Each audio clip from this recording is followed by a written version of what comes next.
बताने जा रहे हैं कि किस तरह से हम स्कोप रिड्यूशन ऑपरेटर का यूज करते हैं। स्कोप रिड्यूशन का यूज हम डिफरेंट वे में डिफरेंट तरह से करते हैं। जैसे ग्लोबलाइज वेरिएबल को यूज करने के लिए, क्लास में आउटसाइड डिक्लेरेशन के लिए, ऑब्जेक्ट जो हम डिक्लेयर करते हैं इनर आउटर क्लास का, उसके लिए भी हम स्कोप रिड्यूशन ऑपरेटर का यूज करते हैं। तो चलिए हम स्टार्ट करते हैं। सबसे पहले हम प्रोग्राम का एक नाम लिख लेते हैं, स्कोप रिड्यूशन ऑपरेटर। इसका साइन ये होता है, डबल क्लोन करेंगे तो आपका ये साइन हो जाता है। एज यूजुअल हम यहाँ पे iostream.h और conio.h ले लेते हैं।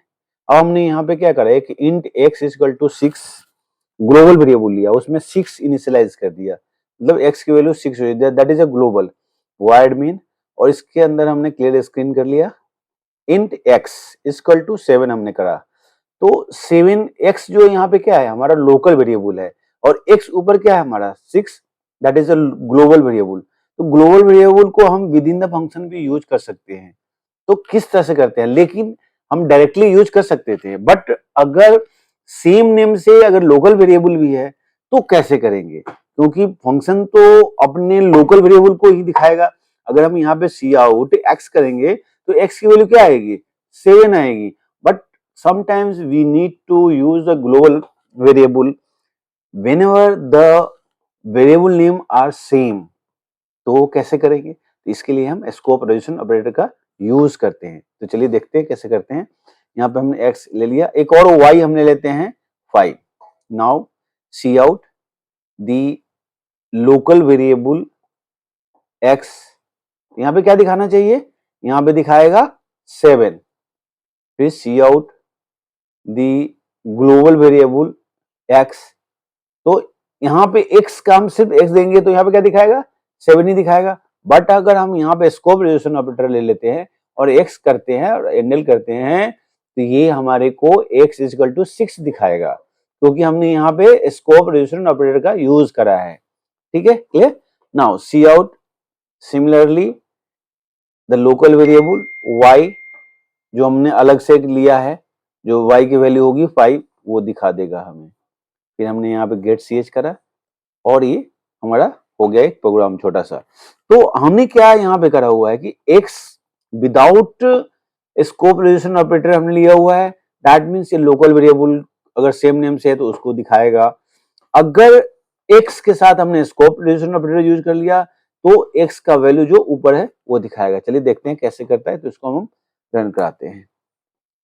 यहाँ पे देखिए सबसे पहले जो हमारा क्या दिखाया, the local variable x is 7, जो लोकल है हमारा, और x यहाँ पे जो हम स्कोप रिड्यूशन ऑपरेटर के साथ ले रखा है उसका वैल्यू 6 दिखाया।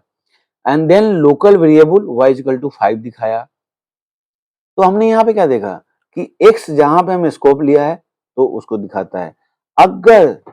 अगर हम यहाँ पे ये वाला x को सपोज कीजिए हम कमेंट्स में डाल देते हैं, that means it is not working, तो क्या दिखाता है, x क्या दिखाया 6, 6 एंड 5। तो यहाँ पे देखिए आप, तो यहाँ पे आप अगर ग्लोबल में अगर स्कोप रिड्यूशन का यूज नहीं करते हैं तभी भी 6 दिखाता है। क्यों, because the variable names are not same, क्योंकि ग्लोबल और लोकल वेरिएबल सेम नहीं है। यहाँ पे x को हमने एलिमिनेट कर दिया है, तो यहाँ पे आपका क्या हुआ, x का 7 जो वैल्यू वो नहीं दिखाएगा, वो विदाउट आप स्कोप रिड्यूशन ऑपरेटर यूज करेंगे तभी भी ग्लोबल दिखाएगा, और अगर आप विद करते हैं तभी भी दिखाएगा। चलिए हम एक और एक्सपेरिमेंट करके देखते हैं। हम इसको रख लेते हैं और ग्लोबल को हम यहाँ पे कमेंट्स में डालते हैं, तो देखते हैं बच्चों क्या होता है। अब आप देखो यहाँ पे एरर शो करा, क्यों, क्योंकि we are using scope reduction operator. Scope reduction operator is only for the global variable. Clear है। तो आप यहाँ पे जब आएंगे तो इसको, क्योंकि यहाँ पे x जो है ना ग्लोबल है, तो इस वाले जो x का वैल्यू जो है वो नहीं शो करेगा, एरर शो करेगा। क्यों, क्योंकि x हमारा ग्लोबल वेरिएबल है ही नहीं। जब ग्लोबल वेरिएबल नहीं है तो आप कभी भी स्कोप रिड्यूशन ऑपरेटर का यूज नहीं कर सकते।